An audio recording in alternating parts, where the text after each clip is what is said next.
बीडच्या गेवराईमध्ये आज नगरपंचायतीच्या निवडणुकीसंदर्भात मतदान सुरू असताना दोन गटांमध्ये राडा झाल्याचं पाहायला मिळालंय.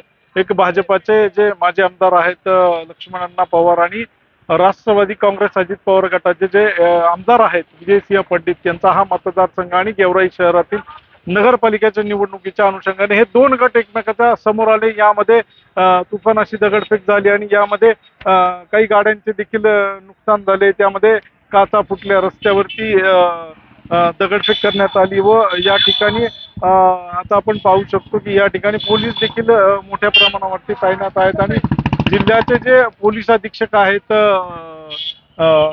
कावत साहेब हे देखील इथे दाखल झालेले आहेत. आपण पाहू शकतो या ठिकाणी पोलिसांचा मोठा फौजफाटा आता इथे दाखल झालेला आहे आणि या ठिकाणी पोलीस प्रशासन आता अलर्ट मोडवरती आहे आणि जो वाद झाला होता, जे जमाव एकमेकांना भिडले होते, त्यामध्ये या लोकांना पांगवण्यासाठी पोलिसांना यश आलं होतं. आता या ठिकाणी जी नवनीतजी कावत साहेब आहेत हे आता पोलिसांना काही इन्स्ट्रक्शन देत आहेत आणि त्या घटनेचा आढावा देखील ते घेत आहेत. काय घटना घडली होती या संदर्भात जे इथले पोलीस अधिकारी आहेत ते त्यांना माहिती देत आहेत आणि ज्या ठिकाणी हा सगळा प्रकार घडला होता ते ठिकाण म्हणजे माजी आमदार लक्ष्मण पवार यांच्या घराच्या अगदी समोर आणि याच ठिकाणी जिल्हा परिषद माध्यमिक शाळा गेवराई या ठिकाणी एक मतदान केंद्र आहे. त्या केंद्रासमोर हा राडा झाला होता आणि यामध्ये आता पोलीस काय कारवाई करतील हे पाहणं देखील आता प्रामुख्याचं ठरेल.